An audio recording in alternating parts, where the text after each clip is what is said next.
बच्चों, आज हम पढ़ेंगे सॉलिड स्टेट के जनरल कैरेक्टर्स। तो हम सॉलिड स्टेट के बारे में जानते हैं, ये होता क्या है। सॉलिड स्टेट ये वो स्टेट होता है जिस सॉलिड की डेफिनेट शेप होती है,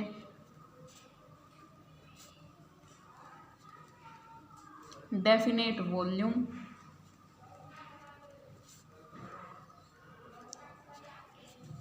जिसकी डेफिनेट शेप होती है, डेफिनेट वॉल्यूम होती है, जो पूरी तरह से पैक होता है, जैसे कि हमारा आयरन हो गया, ठीक है, जिसके पार्टिकल्स बहुत क्लोज होते हैं, बहुत ही क्लोज होते हैं, उसको हम बोलते हैं सॉलिड स्टेट। बहुत डेंसली पैक्ड होते हैं इसके जो एटम्स हैं वो, ठीक है। इसका क्या होता है, volume, mass and shape definite होते हैं, ठीक है। वॉल्यूम, मास एंड शेप क्या होते हैं, डेफिनेट होते हैं, ठीक है। उनको हम बोलते हैं सॉलिड, ठीक है।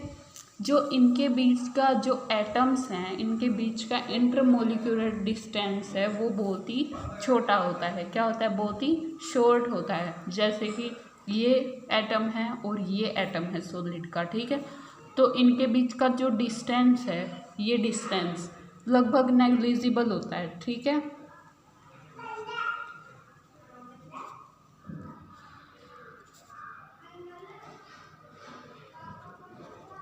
नेग्लिजिबल डिस्टेंस होता है इनका, इंटरमोलिकुलर डिस्टेंस है जो वो बहुत नेग्लिजिबल होता है। मतलब जो ये एटम्स हैं सॉलिड के वो बहुत ज़्यादा क्लोज होते हैं, ठीक है। और इनके जो अंदर का फोर्स है, जो इंटरमोलिकुलर फोर्स है, वो बहुत ही स्ट्रॉन्ग होता है, ठीक है। इंटरमोलिकुलर फोर्स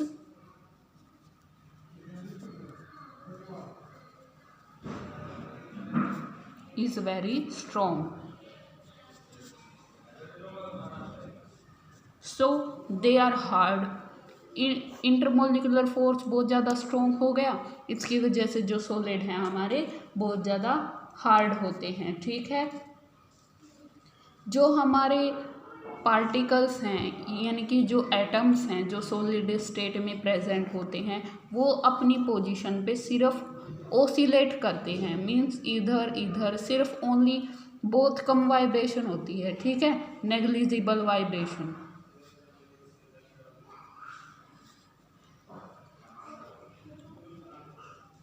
वो अपनी ही पोजीशन पे एक जगह रुककर बहुत ऐसे ऐसे वाइब्रेट करते हैं, बहुत ही स्मॉल अमाउंट में, ठीक है। और तो ये अपनी पोजीशन पे फिक्स रहते हैं, जैसे लिक्विड हो गया, गैस हो गया। लिक्विड के पार्टिकल्स बहुत ही दूर दूर होते हैं, ठीक है, तो वो मूव कर पाते हैं एक जगह से दूसरी जगह पर, ठीक है। और जो गैस होती है उसके तो बहुत ही ज़्यादा क्लोज पार्टिकल्स होते हैं, वो तो बिल्कुल ही आसानी से मूव कर पाएंगे, ठीक है। लेकिन जो सॉलिड है उसके पार्टिकल्स बहुत ज़्यादा पैक्ड कंडीशन में होते हैं, ठीक है, तो वो मूव नहीं कर पाते अपनी पोजीशन से, सिर्फ वाइब्रेट करते हैं, ठीक है। तो जो सॉलिड है हमारा रिजिड होता है, ठीक है, रिजिड होता है, क्योंकि इसके पार्टिकल्स मूव नहीं करते, ठीक है, एक ही स्टेट में प्रेजेंट होते हैं। तो इस वजह से हमारा सॉलिड जो है वो रिजिड होता है, ठीक है। जो सॉलिड की डेंसिटी है वो लिक्विड और गैसेस से ज़्यादा होती है। Solid is greater than liquid and gases.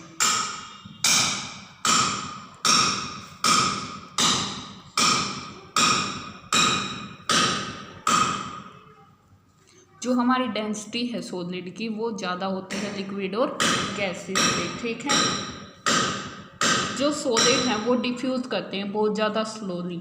जैसे कि हम अगर सॉलिड है, कोई भी हम सॉलिड ले लेते हैं, ठीक है, मान लिया ये सॉलिड है, और हम इसको डिफ्यूज़ करने लग जाएं, तो ये बहुत ही स्लोली डिफ्यूज़ होगा, ठीक है। जैसे कि कोई भी आइस हो गई, ठीक है, बहुत स्लोली ऐसे सॉलिड है हमारा, ये फिर लिक्विड में चेंज हो जाएगा डिफ्यूज़ होके। ठीक, जो ये हमारा सॉलिड है वो डिफ्यूज़ होके किस में कन्वर्ट हो गया, लिक्विड में। और ये लिक्विड भी अगर डिफ्यूज़ होगा तो किस में कन्वर्ट हो जाएगा, गैस में। ठीक है, किस में कन्वर्ट हो जाएगा, गैस में। इस तरीके से हमारा जो सॉलिड है वो आगे लिक्विड में कन्वर्ट होता है और लिक्विड आगे गैस में कन्वर्ट होता है। ठीक है, जो सॉलिड्स हैं उनको हम मेल्ट कर सकते हैं, क्या कर सकते हैं, मेल्ट करके हम बना सकते हैं उनको लिक्विड। ठीक है, और जिस टेम्परेचर पे वो मेल्ट होंगे उस टेम्परेचर को हम बोलेंगे सॉलिड का मेल्टिंग टेम्परेचर।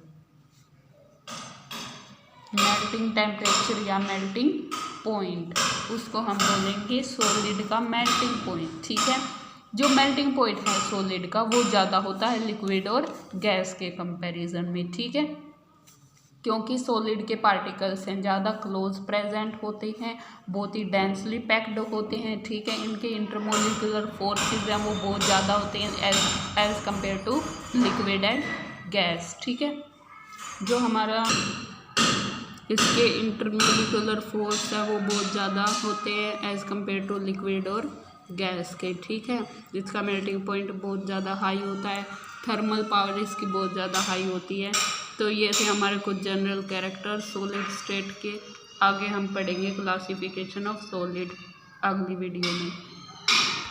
और अगर आपको ये वीडियो अच्छी लगी हो तो इस पर please like, share and subscribe, comment.